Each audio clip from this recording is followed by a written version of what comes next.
I was remembering a story back when we were living in Dubai.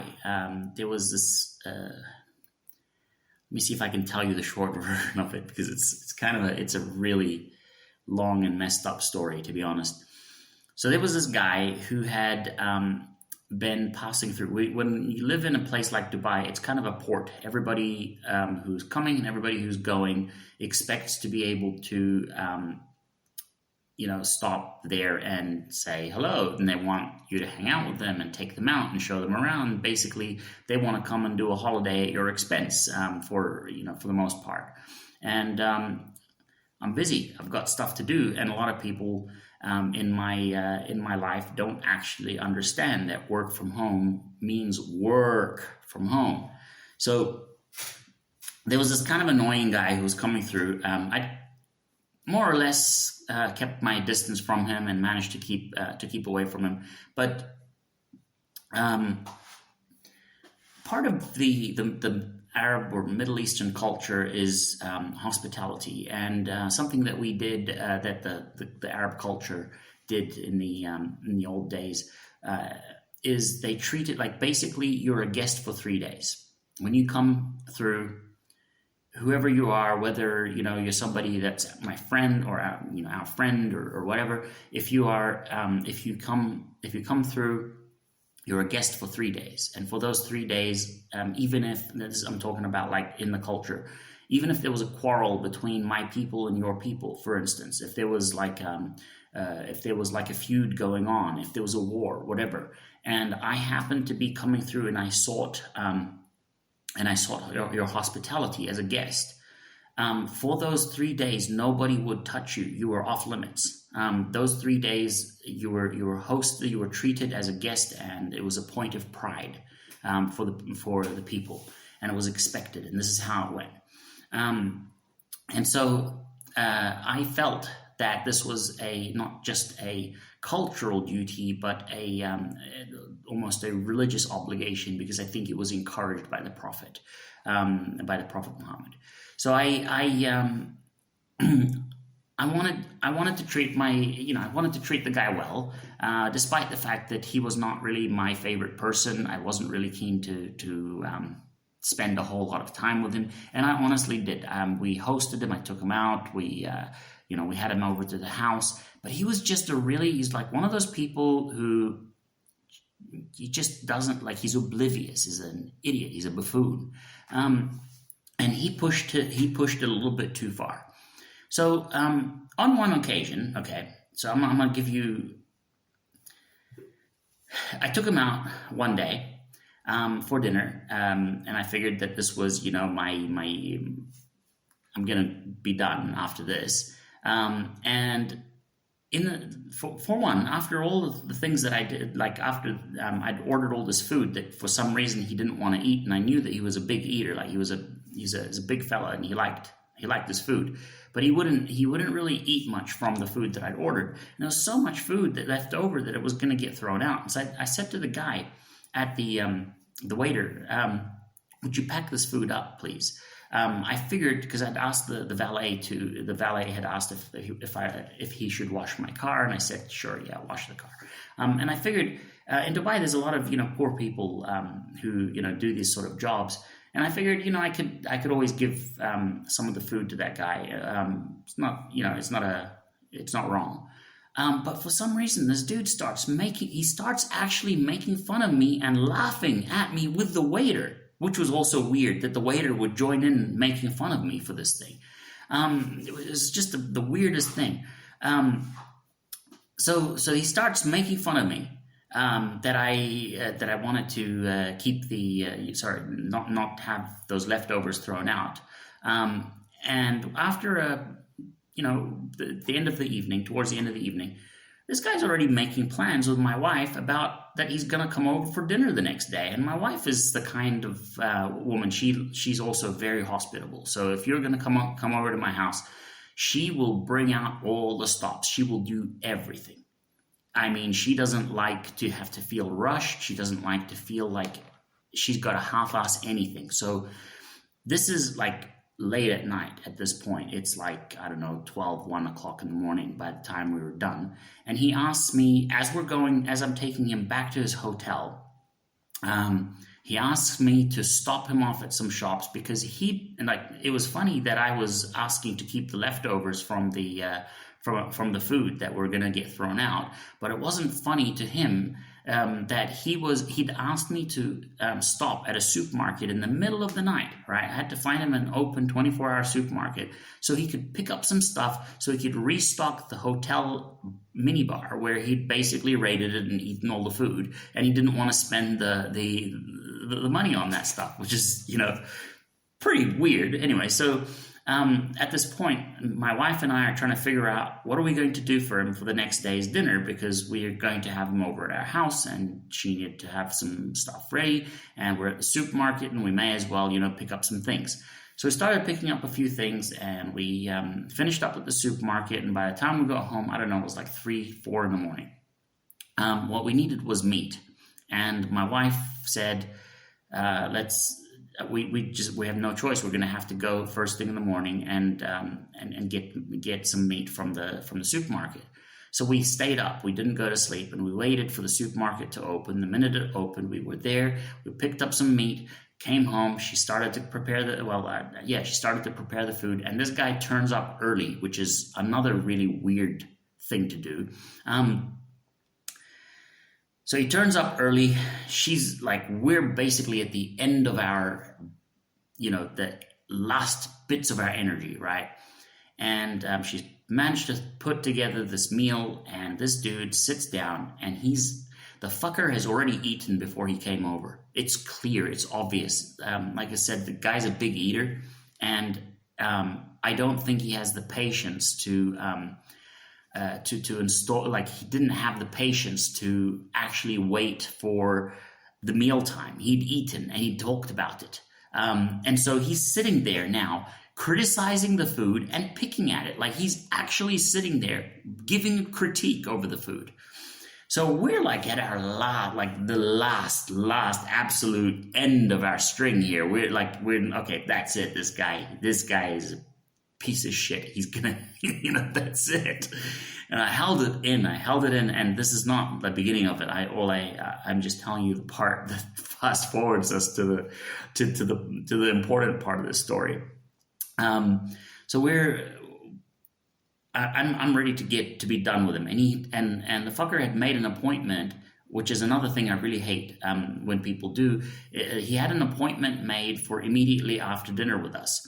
And so he wants to go to his to meet up with this other guy, and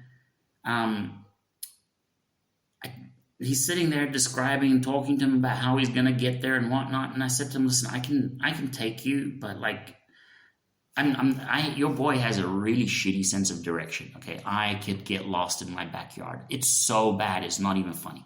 All right, and I really don't want to get." I didn't really want to get into the city center. The Dubai city center is awful. Every time I'd go there, I'd nearly have an accident. People there drive like maniacs. It's a lot of traffic, a lot of craziness. I really didn't want to have to go there. So I said to him, look, anywhere up until, so there's this long stretch of road, basically. It's a highway. You drive on, it's called Sheikh Zayed Road. If like anything that's off this road is okay, until you reach the city center. So I was like, look, anywhere up to maybe, Dubai Mall is okay. So he'd made the appointment with whoever it was at Dubai Mall. So I was like, okay, cool, I'll take you there. And I'm driving him there, and my wife, she's pregnant, she's in the back seat. Like I said, neither of us had any sleep. We were completely knackered, destroyed. And this dude was very ungrateful, very rude, and we're holding it in, and I just want to get him there and get the fuck done with it. Of course, the place that he's meeting is not at, Dubai Mall. He's meeting somewhere else. I know my way to Dubai Mall. I could get him there. I got the GPS on, so that's my weapon. That's my superpower. When I drive with the GPS everywhere I go, the GPS is always on, even like in my backyard, even anywhere. It's not because I don't necessarily know the way all the time, but I think that it's just a really it compensates for the fact that I don't have a sense of direction. All right. So now he's on the phone and he's talking with his friend or cousin or whatever it was that he was on the phone with. He's discussing with him about where to meet.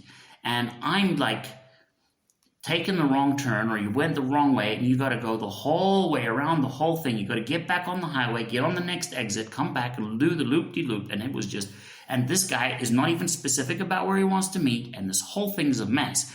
And the prick starts to make fun of me at that point for using the GPS.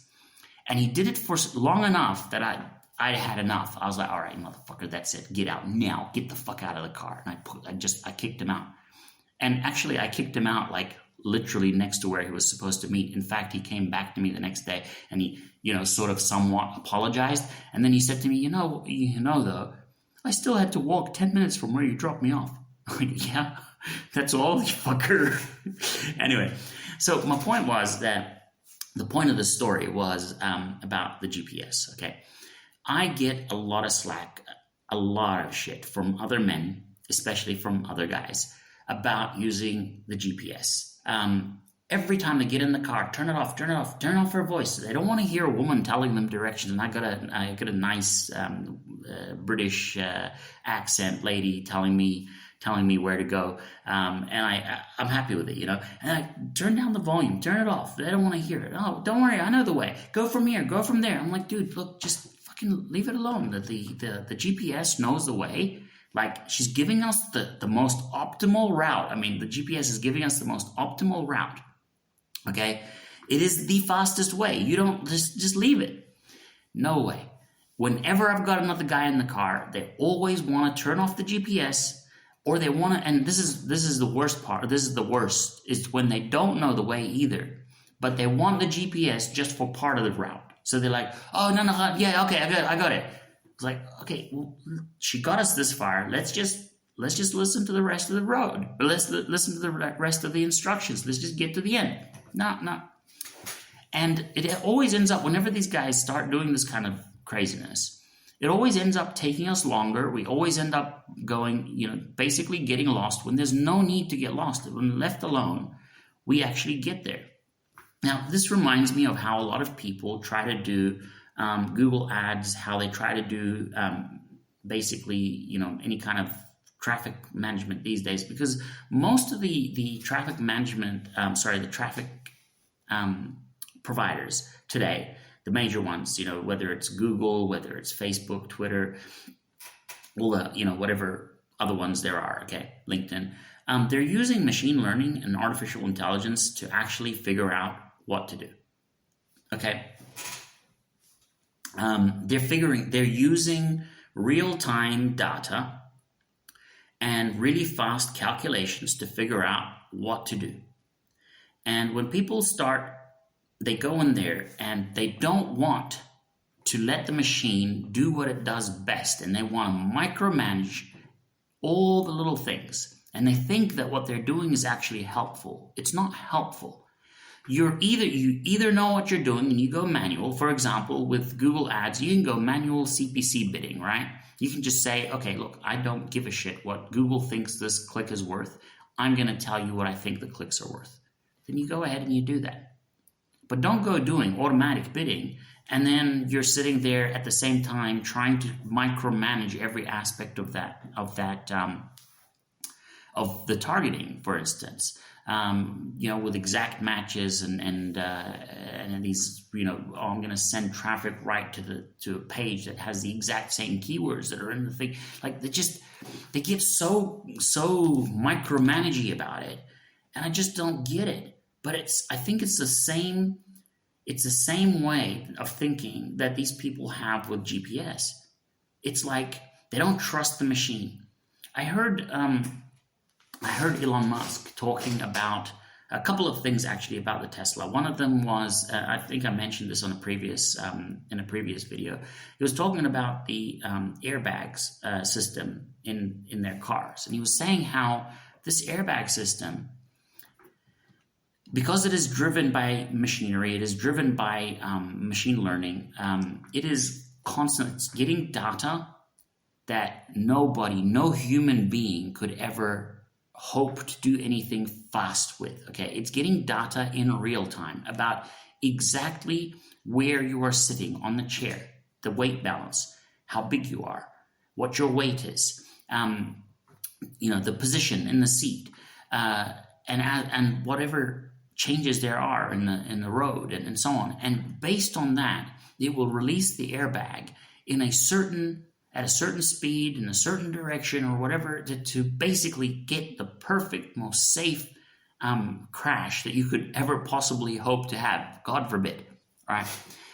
And he talked about also the idea of how autopilot has gotten to the point that you literally don't need to drive your car anymore. You just sit there.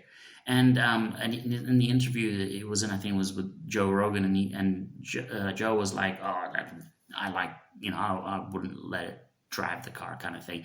And I can't remember what exactly he said, so don't take that as a direct quote. But again, it's like, why the hell not? Let me tell you something.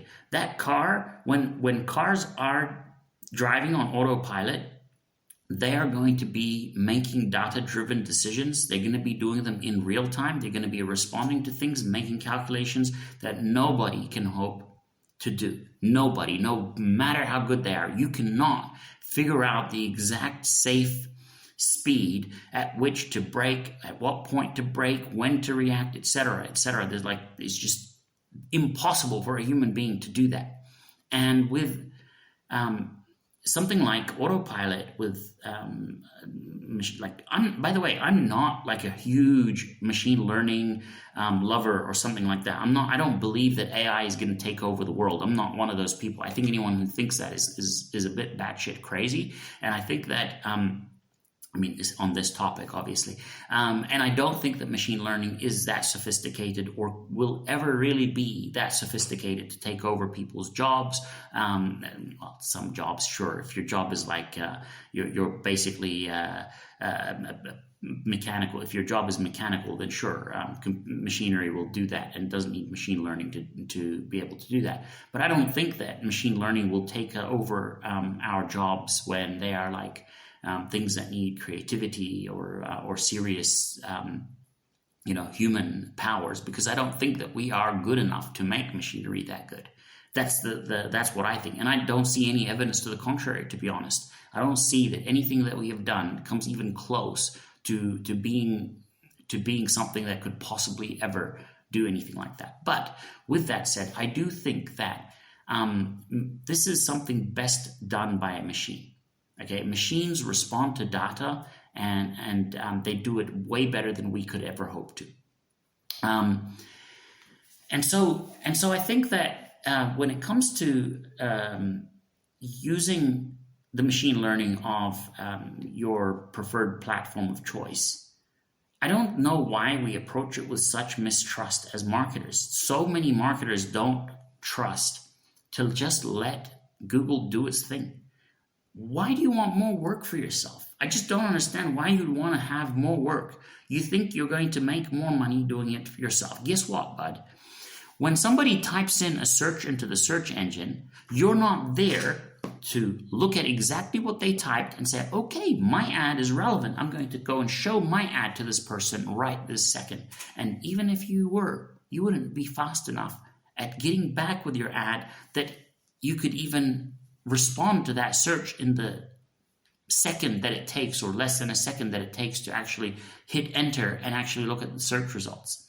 And yet Google is figuring out, it's taking all of the different bits and pieces of data, right, about this user, about their profile, about what their history is, about what they might be, and what their actual intent might be, right?